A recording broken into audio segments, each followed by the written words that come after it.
Om Swastiastu, selamat pagi Ibu dan rekan-rekan sekalian. Di sini kami dari kelompok 4 akuntansi keuangan lanjutan akan mempresentasikan materi terkait dengan akuntansi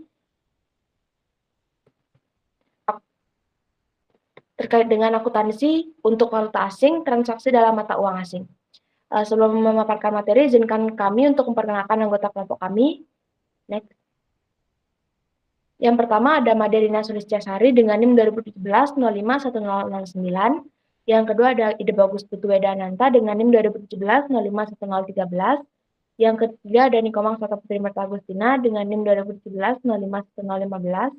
Yang keempat ada Kade Erimanda Sastrini dengan NIM 2017-051017.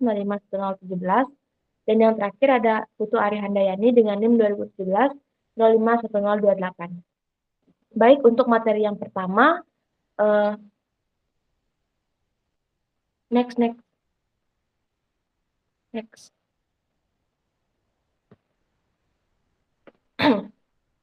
Baik, untuk materi yang pertama terkait dengan perdagangan internasional dan transaksi dengan valuta asing akan saya jelaskan, yaitu yang pertama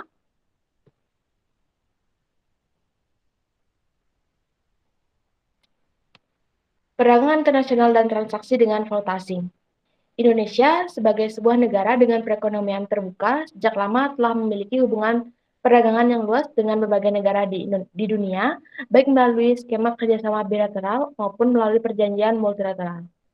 Keberadaan masyarakat ekonomi ASEAN diperkirakan akan meningkatkan volume dan nilai perdagangan lintas negara yang selama ini dibatasi dengan berbagai restriksi, terutama yang terbentuk mengenai tarif lintas batas. Keberadaan berbagai peluang dan tantangan yang dihadapi suatu negara sebagai dampak keterlibatan dalam masyarakat ekonomi dunia tentunya memaksa berbagai entitas usaha yang ada di dalamnya untuk juga terlibat aktif menjalankan peran-peran dunia bisnis. Berbagai faktor maksa suatu entitas perlu untuk berinteraksi dengan entitas usaha dari negara lain antara lain. Yang pertama, kebutuhan bahan produksi atau pendukung produksi yang tidak tersedia secara memadai di dalam negeri. Yang kedua ada pemasaran produk yang dihasilkan entitas.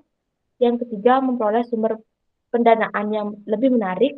Hingga yang keempat tujuan pengembangan entitas secara keseluruhan melalui transaksi-transaksi strategis di luar batas-batas negara. Standar akuntansi Indonesia secara jelas telah mengatur bagaimana suatu entitas di Indonesia memperlakukan transaksi yang menggunakan mata uang asing. Melalui PSAK 10 revisi 2010, pengaruh dari perubahan nilai tukar valuta asing telah mengatur bagaimana suatu entitas memperlakukan transaksi menggunakan valuta asing baik untuk pengakuan awal maupun saat pelaporan di akhir periode. Mengetahui perlakuan akuntansi atas transaksi yang menggunakan valuta asing adalah sangat penting mengingat dalam perdagangan internasional, entitas-entitas usaha di Indonesia lebih banyak menggunakan mata uang asing seperti dolar Amerika Serikat, yen Jepang, atau euro Uni Eropa yang memang lebih umum digunakan sebagai mata uang dalam perdagangan internasional. Baik, untuk yang pertama saya akan menjelaskan terkait dengan konsep mata uang. Salah satu konsep penting yang perlu dipahami terkait aktivitas perdagangan internasional adalah konsep mata uang dan nilai tukar atau kurs. Secara umum, menurut standar akuntansi, jenis mata uang yang digunakan satu entitas ada 3 jenis, yaitu yang pertama adalah mata uang fungsional, yakni mata uang pada lingkungan ekonomi utama di mana entitas beroperasi. Yang kedua ada mata uang penyajian atau pelaporan, yakni mata uang yang digunakan dalam penyajian laporan keuangan. Dan yang terakhir ada mata uang asing, yakni mata uang selain mata uang fungsional suatu entitas. Keberadaan berbagai jenis mata uang yang mungkin muncul dalam kehidupan aktivitas suatu entitas menyarankan suatu entitas menentukan terutama mata uang fungsionalnya. Penentuan mata uang fungsional yang digunakan oleh suatu entitas berimplikasi pada mata uang lain yang tidak dianggap sebagai mata uang fungsional, maka akan dianggap sebagai mata uang asing. Mata uang yang berlaku di suatu negara tempat suatu entitas berlokasi tidak serta-merta akan menjadikan uang tersebut sebagai mata uang fungsional bagi setiap entitas dalamnya. Sebagai contohnya, yaitu PT Garuda Indonesia Tbk atau Persero adalah sebuah entitas usaha yang bertempat atau berkedudukan di Indonesia, tapi memiliki mata uang fungsional dolar Amerika Serikat. Nah, menurut PSAK 10 revisi tahun 2010, dalam menentukan mata uang fungsional bagi suatu entitas, beberapa pertimbangan yang perlu diperhatikan antara lain bahwa mata uang fungsional merupakan mata uang yang pertama, paling mempengaruhi harga jual, yang kedua, dari suatu negara yang kekuatan persaingan dan perundang-undangan sebagian besar menentukan harga jual dari barang atau jasa suatu entitas, yang ketiga, mempengaruhi biaya tenaga kerja, bahan baku, dan biaya lain dari pengadaan barang atau jasa. Yang keempat, menjadi sumber dana dari aktivitas pendanaan atau financing. Dan yang terakhir yaitu penerimaan dari aktivitas operasi pada umumnya ditahan. Indikator pertama hingga ketiga merupakan indikator utama yang digunakan sebagai pertimbangan menentukan mata uang fungsional. Sedangkan indikator lainnya merupakan indikator pendukung. Dalam kondisi indikator yang diberikan menunjukkan hasil yang beragam, maka manajemen perlu menggunakan pertimbangan dalam menentukan mata uang fungsional yang secara andal mencerminkan transaksi, kondisi, atau kejadian yang mendasarinya. Hal ini menurut SAK 10 revisi tahun 2010. Jika suatu perusahaan memiliki operasi di luar negeri, maka nilai tukar fungsional dari operasi tersebut dapat berupa mata uang fungsional induk, mata uang lokal tempat operasi berlokasi, dan mata uang ketiga. Next. Dalam penentuan mata uang fungsional dari operasi di luar negeri, sifat hubungan antara perusahaan induk dan operasi di luar negeri menjadi suatu hal yang dipertimbangkan. Berikut ini adalah tabel yang menunjukkan faktor-faktor yang perlu diperhatikan dalam menentukan mata uang fungsional suatu operasi di luar negeri berdasarkan PSAK 10 revisi tahun 2010. Yang pertama yaitu indikator mata uang fungsional adalah mata uang lokal dan mata uang fungsional adalah mata uang fungsional induk. Pertama, hubungan operasi dengan entitas induk transaksi dengan entitas induk. Yaitu operasi dijalankan dengan otonomi yang cukup luas dari entitas induk.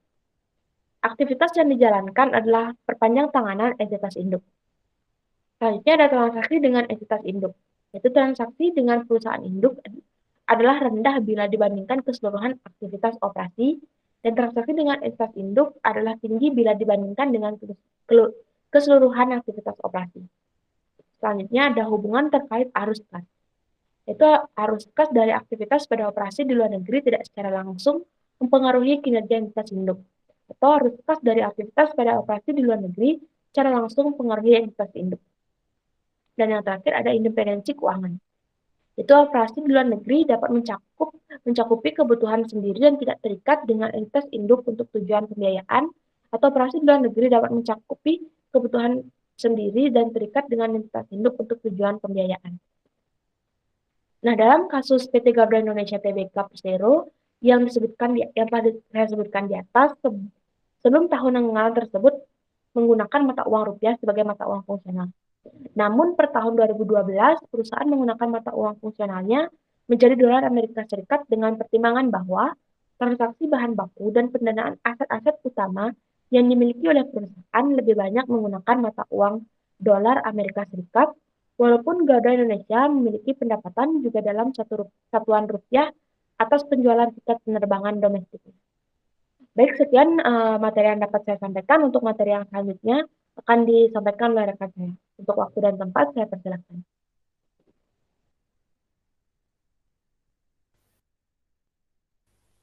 Baik, terima kasih atas kesempatannya. Jadi pada kesempatan kali ini saya akan melanjutkan materi mengenai jenis-jenis nilai tukar. Nah, sebagai dampak dari keberadaan berbagai jenis mata uang yang dimiliki oleh suatu entitas, terdapat rasio atau perbandingan pertukaran dua mata uang atau yang disebut dengan kurs. Dalam perkembangan sejarahnya, seluruh mata uang yang ada di dunia memiliki nilai tukar yang dikaitkan terhadap emas berdasarkan kesepakatan yang dikenal dengan Bretton Woods. Melalui sistem keuangan ini, setiap negara memiliki kewajiban untuk memiliki kewajiban moneter tertentu dalam rangka menjaga nilai tukar mata uangnya. Namun, pada tahun 1971, secara sepihak Amerika Serikat membatalkan kesepakatan Bretton Woods sehingga mekanisme nilai tukar yang dikaitkan dengan emas pun berakhir. Nah, jenis-jenis nilai tukar yang dikenal menurut standar akuntansi yang pertama yaitu kurs spot, yakni nilai tukar untuk realisasi segera, umumnya untuk realisasi dalam 2 hari kerja setelah perdagangan. Lalu yang kedua, kurs penutup, yakni kurs spot pada akhir periode pelaporan. Lalu yang ketiga, kurs forward, yakni nilai tukar untuk penyelesaian transaksi di masa depan yang telah ditentukan. Nah, perbedaan antara nilai tukar forward dan nilai tukar spot disebut premi atau diskon. Jika nilai tukar forward lebih tinggi dibandingkan dengan nilai tukar spot, maka terdapat premi, sedangkan saat nilai tukar forward lebih kecil dibandingkan dengan nilai tukar spot, maka terdapat diskon. Next. Materi yang selanjutnya yakni mengenai kuotasi dan perubahan nilai tukar. Berdasarkan sudut pandang perbandingan antar mata uang, terdapat dua jenis nilai tukar, yakni nilai tukar langsung dan nilai tukar tidak langsung. Nilai tukar langsung ini merupakan jumlah mata uang lokal yang dibutuhkan untuk mendapatkan 1 unit mata uang asing. Misalnya, untuk memperoleh 1 dolar Amerika Serikat, dibutuhkan sekitar 13 rupiah, atau dengan kata lain, DER sama dengan jumlah rupiah yang dibutuhkan per 1 unit mata uang asing. Sedangkan, nilai tukar tidak langsung merupakan jumlah mata uang asing yang dibutuhkan untuk memperoleh suatu unit dari mata uang lokal. Nilai tukar langsung yang menguat atau apresiasi terjadi pada saat jumlah mata uang lokal yang diperlukan untuk memperoleh 1 unit mata uang asing menjadi lebih sedikit. Penguatan suatu mata uang disebabkan oleh tingginya permintaan terhadap mata uang lokal dibandingkan dengan mata uang asing. Sedangkan, nilai tukar langsung yang melemah atau depresiasi terjadi pada saat jumlah mata uang lokal yang diperlukan untuk memperoleh 1 unit mata uang asing menjadi lebih banyak. Dampak dari menguat atau melemahnya mata uang lokal terhadap mata uang asing dapat berupa dampak operasional maupun dampak akuntansi. Dampak operasional merupakan dampak yang mempengaruhi posisi kompetitif suatu entitas yang berujung pada nilai entitas tersebut. Sedangkan, dampak akuntansi merupakan akibat yang ditimbulkan terhadap laporan posisi keuangan maupun laba yang dilaporkan. Next. Baik, untuk subbab yang kedua, yakni mengenai akuntansi untuk transaksi menggunakan valuta asing. Next. Nah, menurut PSAK 10 revisi 2010, setidaknya terdapat 3 kelompok transaksi yang memerlukan penyelesaian dalam suatu mata uang asing. Yang pertama, yakni transaksi pembelian atau penjualan barang dan atau jasa yang harganya didenominasikan dalam suatu mata uang asing. Lalu yang kedua, transaksi pinjam-meminjam dana ketika jumlah yang merupakan utang atau piutang didenominasikan dalam mata uang asing. Lalu yang ketiga, transaksi pelepasan atau perolehan aset, pengadaan atau penyesuaian suatu kewajiban yang didenominasikan dalam mata uang asing. Nah, pada pengakuan awal suatu transaksi menggunakan mata uang asing, PSAK revisi 2010 mensyaratkan suatu entitas untuk mencatat dan mengukur transaksi valuta asing menggunakan nilai tukar spot pada tanggal terjadinya transaksi. Sedangkan untuk periode-periode pelaporan selanjutnya, PSAK 10 revisi 2010 mengidentikan perlakuan sebagai berikut. Yang pertama, yaitu pos-pos moneter perlu disajikan menggunakan kurs penutup pada tanggal pelaporan. Lalu yang kedua, pos-pos non-moneter yang diukur dalam biaya historis perlu disajikan menggunakan kurs pada tanggal transaksi. Lalu yang ketiga, pos-pos non-moneter yang diukur pada nilai wajar, maka perlu disajikan menggunakan kurs pada tanggal ketika nilai wajar ditentukan. Nah, jika terdapat selisih kurs yang timbul dari penyelesaian, maka yang pertama, selisih kurs atau keuntungan atau kerugian transaksi mata uang asing diakui pada laporan laba rugi pada saat terjadinya untuk penyelesaian pos-pos moneter. Lalu yang kedua, selisih kurs diakui pada laporan laba rugi atau penghasilan komprehensif lainnya untuk pos-pos non-moneter yang tergantung pelaporan untuk keuntungan atau kerugian lainnya dilaporkan. Baik, untuk materi yang selanjutnya akan dijelaskan oleh rekan saya.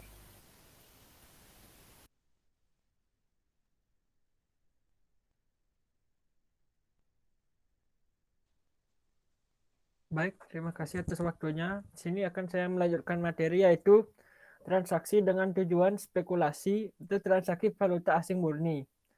Pada transaksi dengan tujuan spekulasi atau transaksi valuta asing murni, sebuah entitas sengaja melakukan jual beli valuta asing untuk memperoleh keuntungan dari ekspektasi perubahan nilai tukar suatu mata uang. Sebagai contoh, bila sebuah entitas memiliki ekspektasi bahwa mata uang rupiah akan melemah terhadap dolar Amerika Serikat di masa mendatang, maka entitas tersebut akan membeli atau menggunakan kontrak forward untuk membeli dolar Amerika Serikat saat ini untuk kemudian dijual saat pelemahan terjadi. Akuntansi untuk transaksi dengan tujuan spekulasi diharapkan dapat menunjukkan dampak yang diperkirakan muncul atas laporan keuangan suatu entitas dari aktivitas spekulasi yang dilakukan dalam rangka memperoleh keuntungan. Keuntungan dan kerugian yang muncul dari perubahan kurs mata uang asing yang dimiliki suatu entitas bertujuan spekulasi.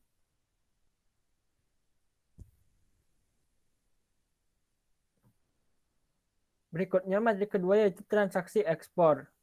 Transaksi ekspor adalah transaksi penjualan barang atau jasa dari dalam negeri kepada entitas lain di luar negeri.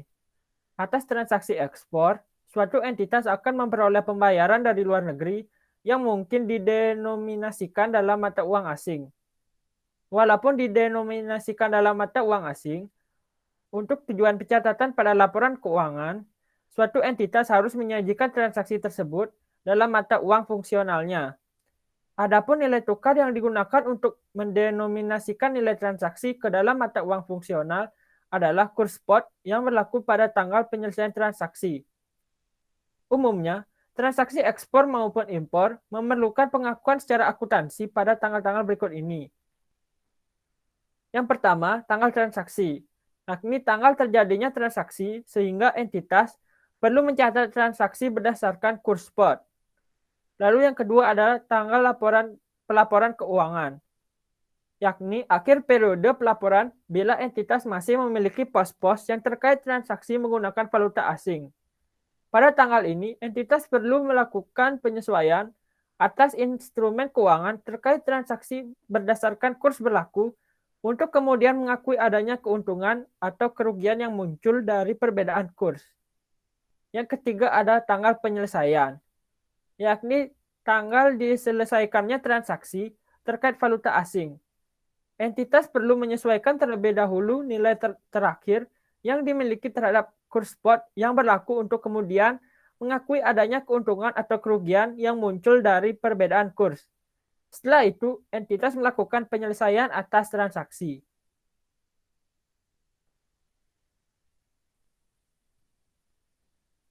Lalu materi selanjutnya ada transaksi impor. Transaksi impor adalah transaksi pembelian barang atau jasa dari luar negeri untuk didatangkan ke dalam negeri. Atas transaksi impor, suatu entitas akan memiliki kewajiban untuk menyerahkan pembayaran kepada entitas lain di luar negeri yang kemungkinan besar didenominasikan dalam mata uang asing. Walaupun didenominasikan dalam mata uang asing, untuk tujuan pencatatan pada laporan keuangan, suatu entitas harus menyajikan transaksi tersebut dalam mata uang fungsionalnya. Sama halnya dengan transaksi ekspor. Nilai tukar yang digunakan untuk mendenominasikan nilai transaksi ke dalam mata uang fungsional adalah kurs spot yang berlaku pada tanggal penyelesaian transaksi. Untuk materi selanjutnya akan dilanjutkan dengan pada rekan saya. Waktu saya persilahkan. Baik, untuk materi selanjutnya saya akan menjelaskan mengenai transaksi impor dengan valuta asing yang diperoleh sebelumnya. Ketika suatu entitas melakukan transaksi impor, seringkali entitas tersebut akan memperoleh valuta asing yang dibutuhkan untuk penyelesaian transaksi jauh sebelum transaksi impor dilaksanakan.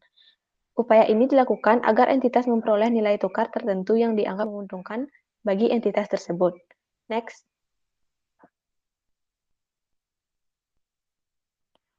Untuk selanjutnya yaitu terdapat 4 jenis isu lainnya terkait transaksi menggunakan valuta asing. Yang pertama ada transaksi perolehan aset tetap di luar negeri. Yang kedua ada perolehan aset tetap di luar negeri dengan model biaya historis. Yang ketiga ada perolehan aset tetap di luar negeri dengan model revaluasi. Yang keempat ada penyajian dan pengungkapan transaksi menggunakan valuta asing. Next.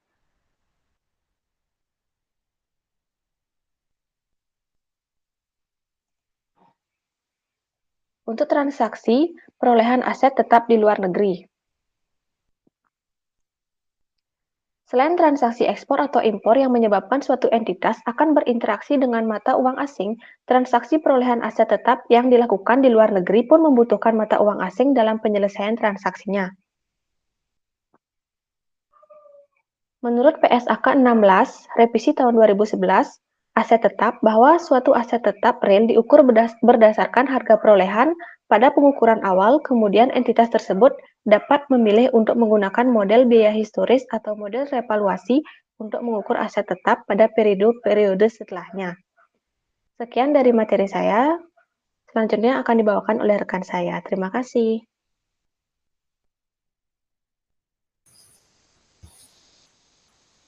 Baik, terima kasih atas waktunya. Untuk materi selanjutnya adalah perolehan aset tetap di luar negeri dengan model biaya historis. Menurut PSAK 16 revisi 2011, pengukuran awal aset tetap adalah menggunakan biaya perolehan yang didenominasikan dalam mata uang asing perlu ditranslasikan ke dalam mata uang fungsional entitas menggunakan kurs spot yang berlaku pada tanggal transaksi. Selanjutnya, pada tanggal pelaporan, entitas perlu mengukur nilai dari aset tetap tersebut menggunakan kurs penutupan, kemudian mengakui munculnya keuntungan atau kerugian atas perubahan kurs dibandingkan dengan kurs yang digunakan saat perolehan awal atau periode pelaporan sebelumnya. Next. Kemudian ada perolehan aset tetap di luar negeri dengan model revaluasi. Selain menggunakan model biaya historis, menurut PSAK 16 revisi 2011 juga memperkenankan suatu entitas untuk menggunakan model revaluasi atas aset tetap yang dimilikinya. Berdasarkan model revaluasi, nilai aset tetap akan diukur berdasarkan nilai wajar saat tanggal pelaporan untuk kemudian mengakui adanya surplus revaluasi atau kerugian penurunan nilai atas perbedaan nilai tercatat dengan nilai wajarnya. Next. Dan terakhir ada penyajian dan pengungkapan transaksi menggunakan valuta asing. Menurut PSAK 10 revisi 2010, menyatakan bahwa suatu entitas perlu mengungkapkan yang pertama, jumlah dari selisih nilai tukar yang diakui dalam laba rugi, kecuali untuk selisih nilai tukar yang timbul pada instrumen keuangan yang diukur pada nilai wajarnya melalui laba atau rugi sesuai PSAK 55 revisi 2014. Dan yang kedua, ada selisih nilai tukar neto diakui dalam penghasilan komprehensif lain dan diakumulasikan dalam komponen ekuitas terpisah dan juga harus mengungkapkan rekonsiliasi dari selisih tukar tersebut pada awal dan akhir periode. Selain itu, ketika mata uang fungsional dan mata uang pelaporan adalah berbeda, maka entitas tersebut harus mengungkapkan alasan perbedaan tersebut. Baik, sekian materi dari saya kembalikan ke moderator. Baik, sekian pemaparan materi dari kelompok 4 terkait dengan akuntansi untuk valuta asing, transaksi dalam mata uang asing. Kami mohon maaf apabila ada kesalahan kata atau tingkah laku yang kurang berkenan. Untuk itu kami tutup dengan Param Santi, Om Santi, Santi, Santi Om, dan selamat pagi.